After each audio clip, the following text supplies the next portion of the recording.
इसलिए अत्रि के आश्रम में प्रवेश किया है राम ने। उस अत्रि के आश्रम में जिस अत्रि की भार्या अनसुईया त्रिदेव परीक्षा में तीनों को दुधमुहा बच्चा बना लेते हैं। चतुरानन का चातुर्य विस्मृत हो गया। देवादिदेव महादेव शिव की समाधि जैसे बहुत बौनी कर दी हो उसने, उसकी विराटता को अपने मातृत्व से, अपने स्त्रैण से, नारी की अस्मिता को कोई आंकने जाए, उसके पावित्र को कोई तोलने जाए। भले ही ईश्वर कौन हो, क्यों ना हो, वो नवजात शिशु जैसे बन गए थे। ये अनंत अच्युत तो स्वयं नारायण, तो ये तीनों ब्रह्मा विष्णु महेश, ये विराट विष्णु जो एक पग में पूरी धरा को नाप लेता है। महादेव जो कर्म साक्षी है, जैसे कोटि विष्णु सहसा उनके संकल्प से ही स्फुरित होते हैं। कोटि विष्णु महादेव की संकल्प मात्र से। अनेक ब्रह्मा,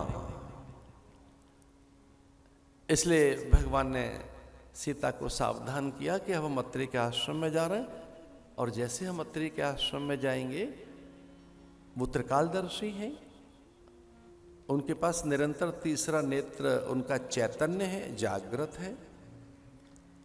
वो तीनों कालों को हर पल अनुभव करते रहते हैं। उनके पास प्रज्ञा, मेधा, ऋतंभरा, ब्रह्मरिता, नित्य चैतन्य रहते हैं। वो देखने में लगेंगे हमें मनुष्य जैसे, पर वो मनुष्य नहीं है।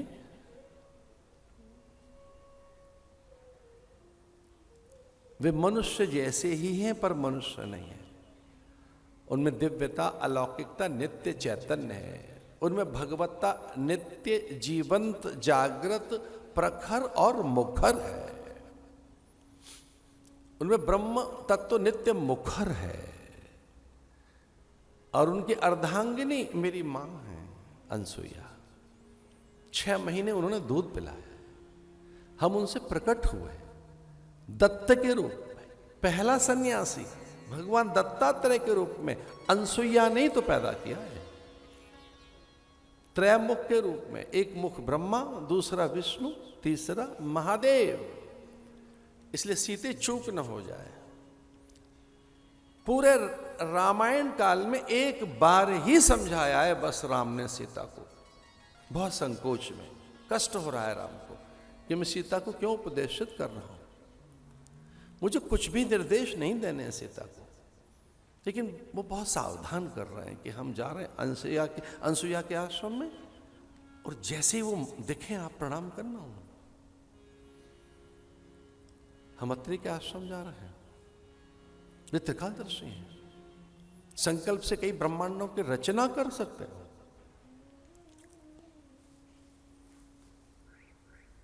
चंद्र की मां है, बुद्ध की मां है, दुर्वासा की मां है।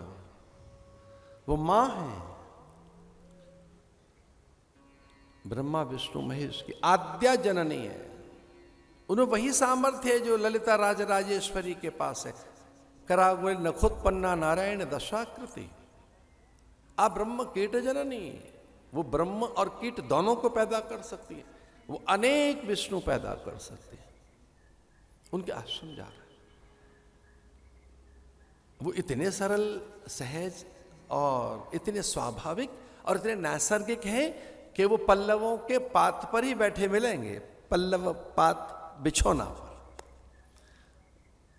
पल्लवों के पात के बिछौना पर, वो यों ही कहीं पत्र आसन पर मिलेंगे। वो इतने सरल भी है। भैया देखो, हमारे यहां अमृत बनाने की आदत है हम भारतीयों को। चरणामृत, चरण धो लो, चरणामृत, पंचामृत, एक वचनामृत, एक ज्ञानामृत, एक नामामृत। नाम भी तो अमृत है। एक जगह लिखा है स्कंद पुराण में कि नाम न भी ले सको तो जो कुछ ये दिखाई दे रहा है ये ब्रह्म ही है, ऐसा मानकर इसे ब्रह्म मानो। और ये दृश्यामृतम। मरते समय कुछ नहीं सूझ रहा है तो इतना तो सूझ सकता है कि ठाकुर की रचना ये सारी, ये संपूर्ण जगत उन्हीं का है। तो ये दृश्यामृतम, झांकी।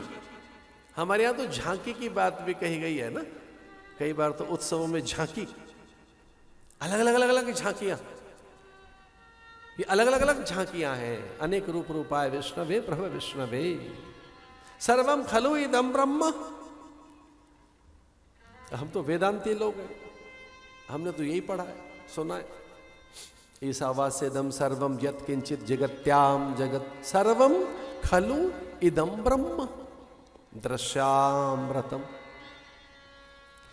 तो राम ने अपनी दृष्टि से, अपने संकल्प से, और जैसे ऐसे दशरथ को देखा था, मुक्त हो गए थे दशरथ। ताते उमा ये एक ऐसा भी आप कह सकते हैं कि एक पल के लिए राम को लगा के मैं कुछ भी हूं, पुत्र तो हूं, इसलिए पितृऋण से उतरना चाहिए मुझे, कम से कम पिता को तो मुक्त करना ही चाहिए। दशरथ के प्राण चले गए और सामान्य लोक भाषा में अगर बात करें थोड़ी देर के लिए,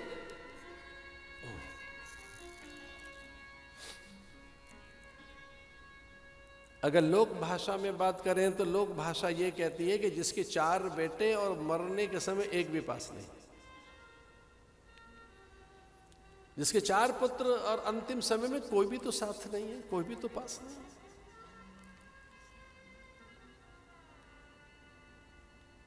तैल की नाव बनाई गई, देह वहां रखी गई, औषधियों से आलेपन किया गया और एक संवैधानिक संकट खड़ा हो गया। संवैधानिक संकट इतना बड़ा खड़ा हो गया कि सुमंत्र चुप हो गए, सुमंत्र समाधिस्थ हो गए। सुमंत्र अपने स्वभाव में, अपनी सत्ता में, अपने मूल, अपनी प्रकृति में लौट गए। सुमंत्र की समाधि नहीं टूट रही है। समूची राज्य परिषद, मंत्री परिषद, उच्च पदस्थ अधिकारी और विशेष सचिव अथवा तो अमात्य या उस समय की मंत्री परिषद आदि किंग कर्तव्य विमूढ़ है कि अब अधिकारी कौन है, अब राजा कौन है, अब किसका आदेश अनुदेश, किसका अध्यादेश, किसके अधीन रहे हम, अब हमें कौन और क्या कहेगा, अब विधि व्यवस्था क्या कहती है।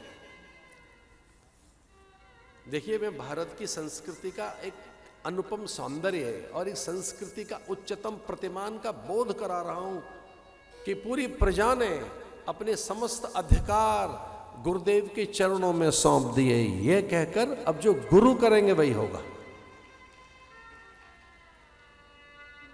रानियों ने संकेत में वशिष्ठ की ओर देखा, सुमंत्र की समाधि खुली, मंत्री परिषद हर्षित है कि अब कोई समाधान निकलेगा। गुरुदेव ने सादे पत्र पर, एक ऐसे कागज पर, राजपत्र पे नहीं, गुरुदेव ने राजपत्र पे नहीं, सामान्य पत्र पर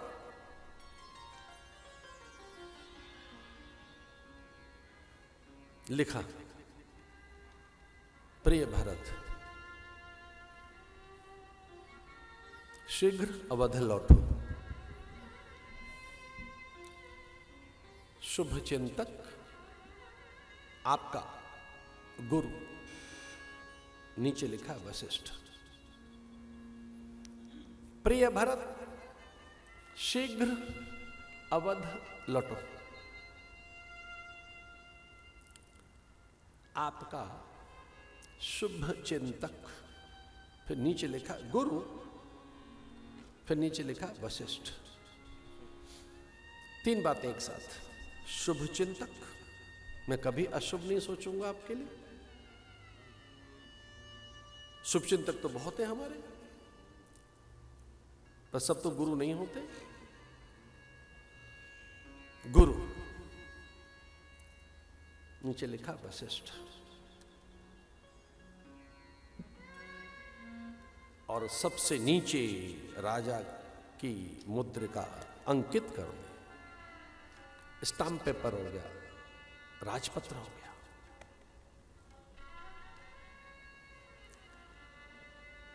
खड़वांग, दीर्घदमा, दीर्घबाहु, दिलीप, अंशुमान, भगीरथ, कवि, सुदुम्न, सरियाती, नभग, नाभाग, अंबरीश, इक्ष्वाक, वंश परंपरा के प्रतापी सम्राट रघु, अज, दशरथ के पिता अज, और दशरथ जिस मुद्रिका को अंकित करते थे पत्र पर, हकारे धावक घुड़सवार भागे पत्र लेकर,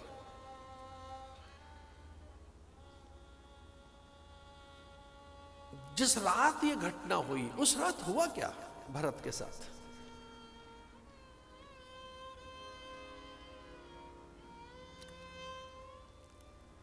रामायण में 7 सपनों की चर्चा है।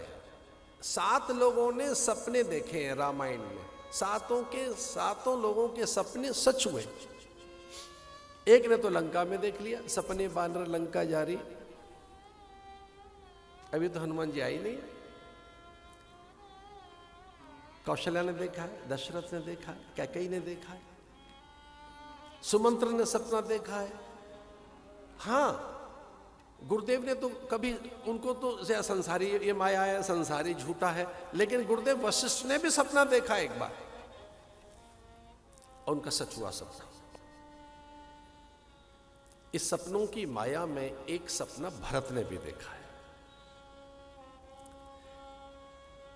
देख ही रात भयानक सपना, देख ही रात भयानक सपना, जाग करे कटुकोट कल्पना, जाग करे कटुकोट कल्पना,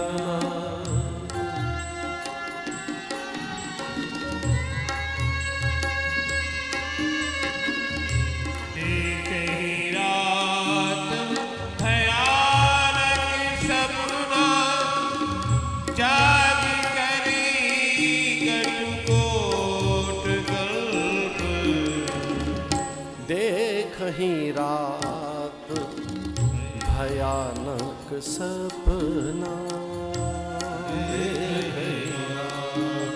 भयानक सपना,